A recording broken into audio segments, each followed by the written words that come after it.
Slide number 1, optimizing a plan for Nike by Kale Martin.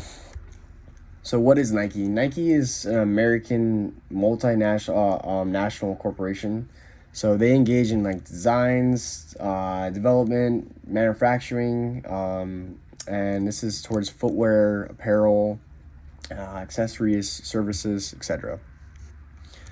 So the next slide is a perceptual map of competitors, and I kind of gauge this out as, left to right is cheap to expensive, and then from top to bottom, high functionality, low functionality, and this is basically like Adidas kind of be on the top of that, and then it kind of funnels down towards Adidas, Puma, New Balance, etc.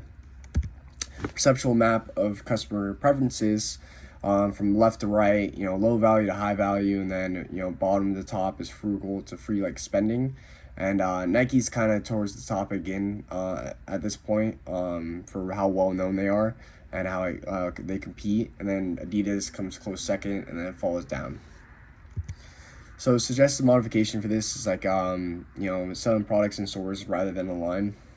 So since Nike's well known, they have a good way of like, if you buy something online and you open it, you never know what you're actually getting. You don't know what it feels like, you don't know how it looks on your feet, you don't know if it's comfortable or stylish, anything like that.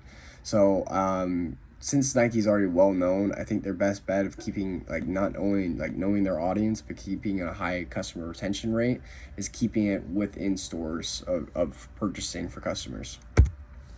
Possible Nike distribution is if they were to go ahead and broaden their reach of not only having like athletic wear, like accessories or services, but being able to branch out towards like dress shoes or just casual business apparel. This could help them reach out to stores such as Men's Warehouse, Urban Outfitters, Zara, and at that point, sky's the limit. Existing distribution channels as is like Foot Locker, factory outlets, Nike Towns, where they sell all their accessories and products.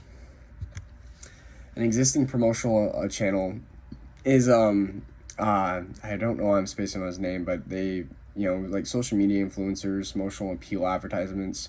But this gentleman over here played for San Francisco, and he basically did not stand up for the flag as like our pledge of allegiance.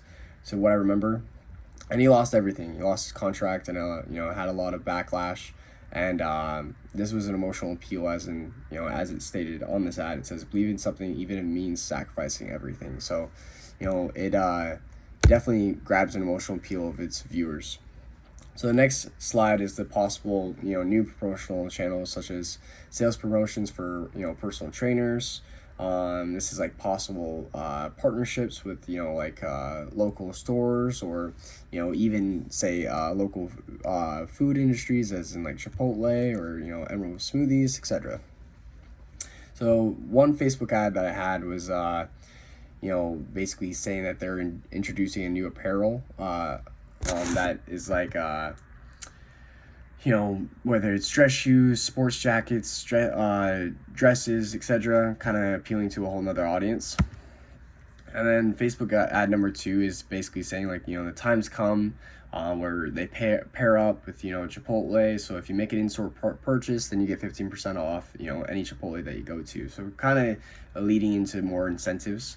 And then my last Facebook ad was basically saying like, hey, if you become a personal trainer, or even if you want to become one, stop in, receive a 30% discount, as an in-store purchase. So just incentives that go ahead and differentiate them from competitors, so it brings people in the store. And then word of mouth is the most powerful form of advertising. So at that point, they set themselves apart, bring in more people. Sky's the limit. Thank you for listening.